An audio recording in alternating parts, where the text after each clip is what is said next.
السلام عليكم ورحمة الله تعالى وبركاته. مرحبا بكم في قناة حلوية مريم. اليوم راح نديروا طريقة عمل القلب اللوز او الشامية لكن بلمسة خاصة. لا تنسوا الاشتراك في القناة والدعم، وتفضلوا نشوفوا المقادير لهذه الوصفة. هنا عندي 600 غرام من سميد يكون خشين ولا تشيشه تاع قلب اللوز. راح نوري لكم هنا عن قرب كيفاش يكون هذا السميد الخاص بالقلب اللوز. قلت لكم 600 غرام. وهنايا عندي 300 غرام من السكر العادي.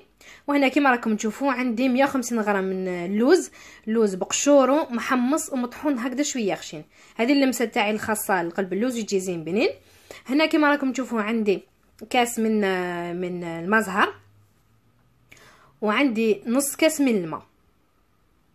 هنا نخلطوا كامل المواد الجافه.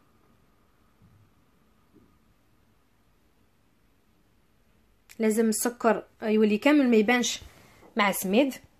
وعلى فكره انا ديجا درت لكم هذا القلب اللوز العام اللي فات في رمضان العام اللي فات، ويعني كنت درته عادي.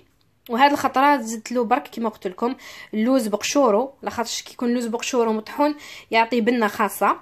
اللي ما عندهاش دير الكاوكاو، بصح الكاوكاو ما لازمش يكون بقشوره، بصح يكون محمص ويكون مدشش يعني ماشي اون بودغ، راح يعطيكم بنه يعني روعه. هنايا شفتوا قلت لكم عندي كاس تاع 250 مليلتر من المزهر.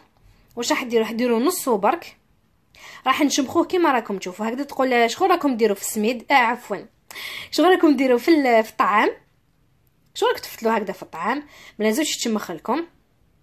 هذا هو القوام تاعو. هنا قيس برك ما شغل السكر يعني يذوب. هنا راح نخليه هنايا يبات ليله كامله. اللي ما عندهاش الوقت تقدر تخليه يعني نص نهار تخدمه صباح ولا عشيه تكمل، ولا يعني هكذا في الليل وغدا الصباح تخدميه. هنايا بعد ما مرت ليله كامله كما راكم تشوفوا راح نفتحه كامل، راح يبس لكم. وهنايا راح نضيف له كما راكم تشوفوا قلت لكم نص كاس مزهر هذاك اللي بقى، تزيدوا تعمروا الكاس بالماء. وهنا كما راكم تشوفوا تخلطوا غير باصابع اليد، تروحوا يعني هكذا شغل تدوب تجيبوا حتى كيذوب لكم كامل هذاك السكر. وهنا قلب اللوز تاعنا يجي جاري، راح تشوفوا تاني من بعد كي نحطوه في السنيوه. هنا السكر بدا يذوب كما راكم تشوفوا، شغل يبدا تخرج منه واحد العسيله هكذا. هذا هو القوام اللي نحتاجوه. انا نلمو على جهه وراح نخليه يرتاح 4 ساعات. بعد ما مرت 4 ساعات راك تشوفوا هذه الحسيله كامل اللي خرجت. هنا تعرفوا باللي يعني السكر راه داب 100%. الا قلب اللوز تاعكم السكر تاعو ما دابش يجيكم يابس. لهذا هاد الخطوات كامل مهمه لنجاح القلب اللوز تاعكم. هكذا نبداو ندخلوا كامل هذيك العسيل، نعاودوا كامل نرجعوها في الخليط غير باصابع اليد، هذا ما يتعجنش هكذا.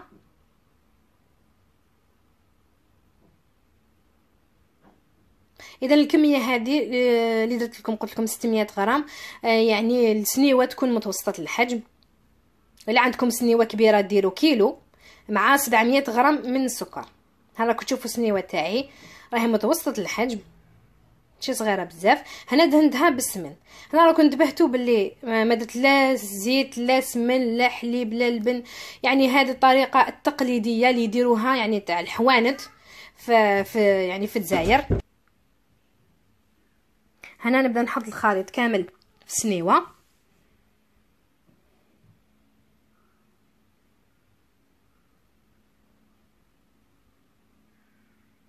راح نخلي لكم تاني المقادير تحت في صندوق الوصف. بالنسبه للشربات نسيت ما حكيت لكمش عليه. اذا الشربات عندنا كيلو من عفوا لتر من الماء مع 450 غرام سكر. هادو ما تحطوهم فوق النار مع طرونشه تاع قارص وتخلوه يغلي لمده 10 دقائق حتى 12 دقيقه. من بعد طفوا عليه وتخلوه يبرد. هدايا تخدموه تانيك ليله مقبل ولا هكذا في الصباحه، ولا لازم يكون بارد تماما. هنا كما راكم تشوفوا حنخبطوا هكذا سنيوه، راكم تشوفوا جانا جاري. نخبطوا مليح هاد السنيوه هكذايا، نزغدوها شويه باش يعني يجيكم كامل متساوي. هنا عندي اللوز مقشر وناشف بيض. هنا اللي راح نديرو هكذا من الفوق على حساب يعني كيفاش تقسموا. انا ما راحش نقسموا، كاين بزاف يعني يحبوا يطراسيوها باش تجيهم الحبه يعني كلش على حبه، بصح انا نواسيه ديريكتومون هكذا. راح ندخلوا للفرن على 230 درجه حتى كي يحمر لكم الطرف كيما راكم تشوفوا الجوانب كامل يحمروا. من بعد شعلوا لهم من الفوق. كل واحد كيفاش يحب القلب اللوز تاعو. كان اللي يحبوا صفار هكذا لا كولور تاعو ذهبي، كان اللي يحبوا شويه هكذايا كراميليزي. هذا قضيه ذوق. هنا راكم تشوفوا الشربات تاعي راه بارد، نبدا نشرب كامل الكميه ولا على حساب عينكم ميزانكم. هنا القلب اللوز تاعي كما راكم تشوفوا راه واجد. خليته برد، خليته ليله كامله في السنيوات تاعو. غدا من داك قسمته. ها وليك الشكل النهائي تاع هذا القلب اللوز يجي ناجح 100% كما راكم تشوفوا. نتمنى انكم تجربوا هذه الوصفه ونقول لكم رمضانكم بالصحه والهنا والى الملتقى ان شاء الله، والسلام عليكم.